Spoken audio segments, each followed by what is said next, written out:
ही बाजारातील कोणतीही मिठाई नसून गाजरांपासून बनवलेली बर्फी आहे.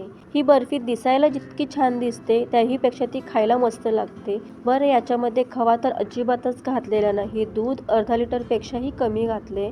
तरीसुद्धा ही बर्फी एखाद्या मिठाईप्रमाणेच मस्त अशी चवीला लागते. सगळ्यात महत्त्वाची गोष्ट म्हणजे ही बर्फी बनवायला घरी अतिशय सोपी आहे. नमस्कार, सुनंदा होम कुकिंग चॅनलमध्ये तुम्हा सगळ्यांचं स्वागत आहे. मस्त थंडीचे दिवस आहेत. बाजारामध्ये जिकडे तिकडे ताज्या ताज्या भाज्या येत आहेत आणि गाजर तर बघायलाच नको. खूप असे लाल रंगाचे गाजर बघायला भेटतात. मी इथे मध्यम आकाराचे हे अर्धा किलो गाजर घेतलेत. गाजर हे लहान आकाराचे घेतले की त्याचा मधला जो भाग आहे तो जास्त जून राहत नाही. त्याचबरोबर इथे एक बीटरूट सुद्धा घेतले. सगळे गाजर व्यवस्थित सोलून स्वच्छ धुवून अगदी बारीक किसून घेतलेत. हा मधला जून भाग आहे तो काढून टाकलाय मी. 400 ग्रॅम इतका गाजराचा किस आहे. पाव लिटर इतकं दूध घेतले आणि त्याच अंदाजाने 150 ग्रॅम इतकी साखर घेतले. साखर ही इतकीच पुरेशी आहे.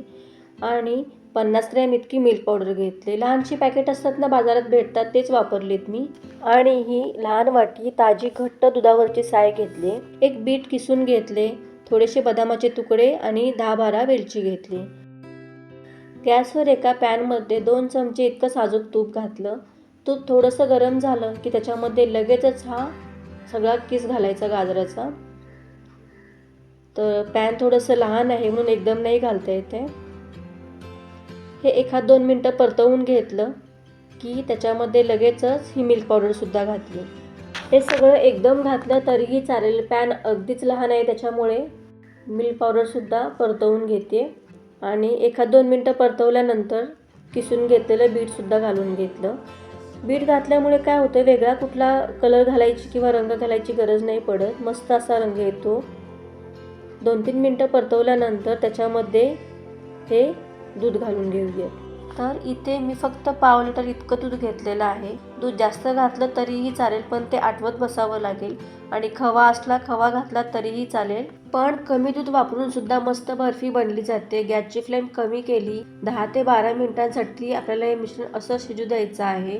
गाजरामध्ये खूप सारं पाणी असतं. दूधसुद्धा घातलं गेले, मस्त शिजलं जाईल ते. इथे मी स्क्वेअर शेपचा टीन घेतलाय. पसरट ताट घेतलं तरीही चालेल. थोडासा तुपाचा हात लावून साईडला ठेवून देऊयात. 10-12 मिनिटं झाले, आपण बघूया. तर इथे बघा, सगळं दूध आटलेलं आहे आणि मिश्रण थोडंसं कमी झाले आणि गाजरसुद्धा मस्त अगदी मऊ शिजलेत. तुम्हाला दाखवते बघा, मस्त असे शिजलेत. आता त्याच्यामध्ये लगेचच साखर घालून घेऊया. तर साखर 150 ग्रॅम घेतलेली आहे आणि तेवढी पुरी पडते. त्याच्यामध्येच ही दुधावरची साय घेतलेली आहे. सगळं व्यवस्थित मिक्स करून घेऊयात. 1-2 मिनिट झाले की त्याच्यामध्ये लगेचच हा बीटरूटचा ज्यूस घालून घेतला. याच्यामुळे वेगळा कुठला कलर ॲड करायची गरज लागत नाही. मस्त असा जसा गाजराचा कलर आहे तसाच रंग येतो. आणि जसं तुम्ही हे मिश्रण एकसारखं परतवत राहाल तसं ते जास्त घट्ट होत जातं आणि रंग तर अगदी मस्तच दिसायला लागतो. 1 चमचाभर तूप, थोडीशी वेलची पावडरसुद्धा घालून घेतली आणि पुन्हा हे आपण एकत्र असे एकजीव करून घेऊयात. तर इथे बघा, साखर पूर्णपणे विरघळले, मिश्रणसुद्धा घट्ट होत चालले. थोडंसं मिश्रण ताटावरती घालून घेऊयात म्हणजे कितपत घट्ट झालं हे बघता येईल. आणि पुन्हा एकसारखं मिश्रण हे ढवळत राहते. तर घातल्या लगेच नाही चेक करायचं. थोडंसं गरम असतं, भाजलं जाईल. थोडं थंड झालं की बघूयात. बघा, ताटाला पण चिकटत नाही, हातालासुद्धा चिकटलं जात नाही. मस्त अशी गोळी बनली जाते. तर मिश्रण आपलं मस्त असं बनलंय. गॅसची फ्लेम आता मी बंद करते. आणि आता हे मगाशी आपण जे तुपाचा हात लावून घेतो ना टीनला, त्याच्यामध्ये सगळं मिश्रण ओतून घेऊयात. तर हे मिश्रण गरम असतानाच ओतून घ्यायचं आहे, म्हणजे काय होतं, मस्त अशी वडी पडली जाते. चमच्याने थोडंसं पसरवून घेऊया. माझ्याकडे स्क्रॅपर आहे, त्यानं थोडंसं असं प्रेस करून घेते. गरम आहे मिश्रण आणि अजिबात स्क्रॅपरला चिकटलंही जात नाही. इथे बघा, मस्त असं पसरवलं जाते. थोडंसं असं दाबून घ्यायचं. त्याच्यावरती हे बदामाचे तुकडेसुद्धा घातले की छान दिसतात. अगदी एखादी मिठाई असते त्याचप्रमाणे दिसायला लागतात. आणि थोडंसं दाबून हे आता 4 ते 5 तासांसाठी असंच थंड होऊ द्यायचं आहे. याला काय फ्रीजला ठेवायची गरज नाही, हे असं बाहेरच ठेवून द्यायचं आहे.